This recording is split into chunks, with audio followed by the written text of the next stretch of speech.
est-ce que je peux mettre mes parents ou mes enfants dans ma SCI? C'est une des questions que j'ai eues la semaine dernière et je vais répondre tout de suite.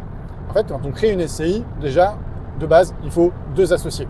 Deux associés qui peuvent être une personne morale ou une personne physique.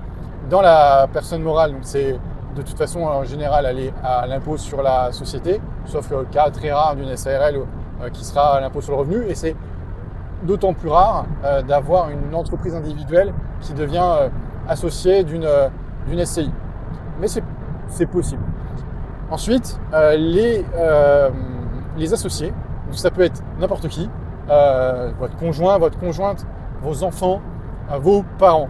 Ce qu'il faut surtout penser, c'est concernant la partie transmission et pas se dire il faut absolument un associé pour qu'on soit deux dans la SCI et que je puisse emprunter. Même si ma mère ou mon père, on lui met qu'une part, ou mes enfants, on leur met qu'une part, et comme ça on est deux et moi je peux emprunter.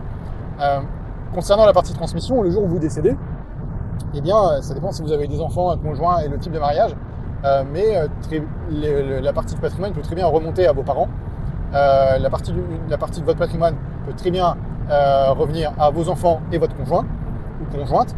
Et dans le cas précis où il y a les enfants et en fonction des parts et des droits de vote, il faut vraiment faire attention et créer un paragraphe dédié à cette partie-là pour protéger vos enfants à partir du moment où ils sont mineurs. Et comment va se passer le droit de vote et la partie en fait, là où le tuteur légal, qui peut être un parent survivant ou un tuteur dédié, va prendre des décisions pour l'enfant mineur dans la SCI. Et attention, il y a des personnes qui créent ça avec des holdings, qui sont plutôt des SARL ou des SAS. Et donc là, la réglementation juridique, enfin toute la partie juridique, elle est un petit peu plus complexe encore par rapport au fait de protéger le mineur par rapport à sa responsabilité financière dans la structure.